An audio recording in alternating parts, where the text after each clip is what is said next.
विपक्षी सांसदों को पुलिस ने रोका, फिर भी खड़गे ने ईडी तक पहुंचा दी शिकायत। अडानी मामले में विपक्ष ने ईडी से जांच कराने की मांग। अडानी पर सरकार तो राहुल पर विपक्ष बैकफुट पर।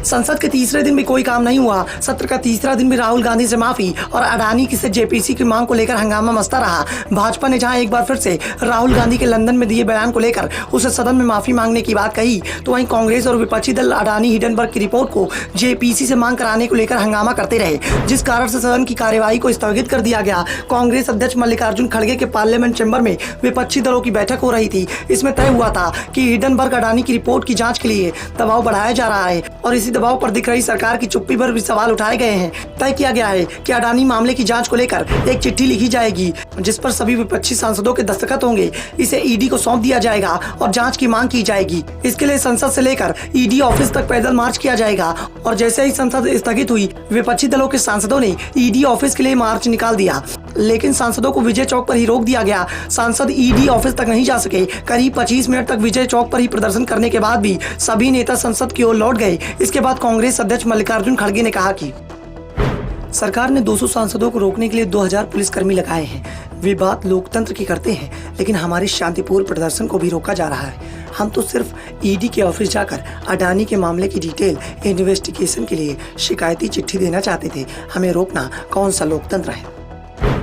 विपक्ष के सांसद ईडी कार्यालय तक नहीं पहुंच पाए तो खड़गे ने अपनी शिकायत को ईडी को मेल कर दिया। शिकायत में खड़गे ने कहा कि हम इस आधिकारिक शिकायत को दर्ज करने के लिए विवश हैं, जिससे ईडी एक ऐसे रिश्ते की जांच करने के लिए मजबूर हो जाए जिसका न केवल हमारी अर्थव्यवस्था के लिए बल्कि सबसे महत्वपूर्ण रूप से हमारे लोकतंत्र पर गंभीर प्रभाव पड़ता है।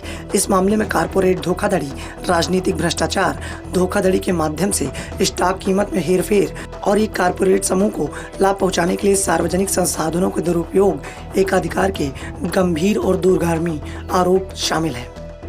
विपक्ष इस प्रदर्शन का सफल बना रहा, लेकिन विपक्ष के प्रदर्शन में फूट भी दिखाई पड़ी। शरद पवार की एनसीपी और ममता बनर्जी की टीएमसी के सांसद भी शामिल नहीं हुए थे। इस पर टीएमसी सांसद सुदीप बंदोपाध्याय ने बताया कि सत्ता पक्ष हो या फिर मुख्य विपक्षी दल हो, दोनों एक दूसरे के खिलाफ हैं। बंगाल में कांग्रेस पार्टी भाजपा और सीपीएम के साथ मिली हुई है, इसलिए हम कांग्रेस नेताओं द्वारा बुलाई गई बैठक में शामिल नहीं हो रहे हैं। इस बीच राहुल गांधी भी विदेश से लौट आए हैं और भारत लौटते ही उन्होंने अडानी मुद्दे पर सवाल उठा दिए हैं। राहुल गांधी ने ट्वीट करते हुए कहा कि भारत की मिसाइल और रडार अपग्रेड कॉन्ट्रैक्ट अडानी के स्वामित्व वाली कंपनी और इलारा नाम की एक संदिग्ध विदेशी संस्था को दिया गया है। इलारा को कौन कंट्रोल करता है? अनजान विदेशी कंपनियों को भारत की रणनीतिक रक्षा उपकरणों का नियंत्रण देकर राष्ट्रीय सुरक्षा से समझौता क्यों किया जा रहा है? विपक्ष सरकार को दबाव में लाने की कोशिश कर रहा है, लेकिन मोदी सरकार दबाव में आने के बजाय फ्रंट फुट पर खेलती दिखाई दे रही है।